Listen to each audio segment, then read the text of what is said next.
ইতিমধ্যে আমরা জানতে পেরেছি যে আমাদের ঢাকা বিশ্ববিদ্যালয়ের বেশ কয়েকটি হল তালাবদ্ধ করে দেওয়া হয়েছে যাতে সাধারণ শিক্ষার্থীরা এই আন্দোলনে অংশগ্রহণ করতে না পারেন। এখন পর্যন্ত কোনো হুমকি আসেনি, তবে আমরা আমাদের আন্দোলন চালিয়ে যাব। আমরা আশাবাদী যে হাইকোর্ট আমাদের কথা শুনবে, আমাদের দাবি রাখবে, সেই জন্য আমরা এখানে অবস্থান করছি এবং আমাদের দাবি, এটা আমাদের অধিকার আসলে, সেই জন্য আমরা এখানে আমাদের দাবি জানাচ্ছি। অবশ্যই পেরেছি, আমরা আন্দোলন চালিয়ে যাবো যতদিন না পর্যন্ত আমাদের দাবি মেনে নেওয়া হবে। প্রশাসন এখনো পর্যন্ত নিরপেক্ষ ভূমিকা পালন করছেন, আসলে তারা কতক্ষণ পর্যন্ত নিরপেক্ষ ভূমিকায় থাকেন সেটি আসলে দেখার বিষয়, এবং সেই ব্যাপারে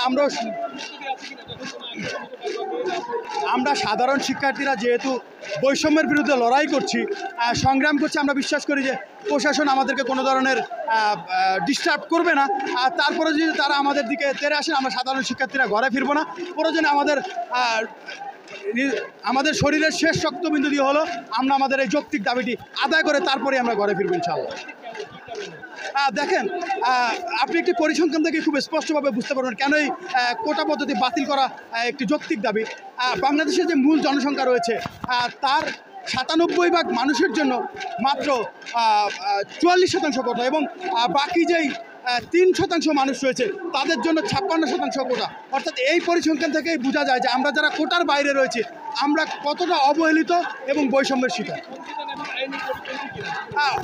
সংবিধান এবং আইনের পরিপন্থী কিনা জানি না, কিন্তু আমরা এটি জানি যে এটি মেধাবীদের সাথে এক ধরনের প্রহসন। আমাদের সংবিধানের যে মূল কথা সেটি হচ্ছে সুযোগের সমতা, অর্থাৎ আমি মনে করি কোটা পদ্ধতি বহালের মাধ্যমে সেই সুযোগের সমতাটিকে আসলে প্রশ্নবিদ্ধ করা হচ্ছে, এবং একই সাথে আমি মনে করি যে মেধাবীদের যে মেধা বিকাশের যে জায়গাটা সেটিকে আসলে নষ্ট করা হচ্ছে।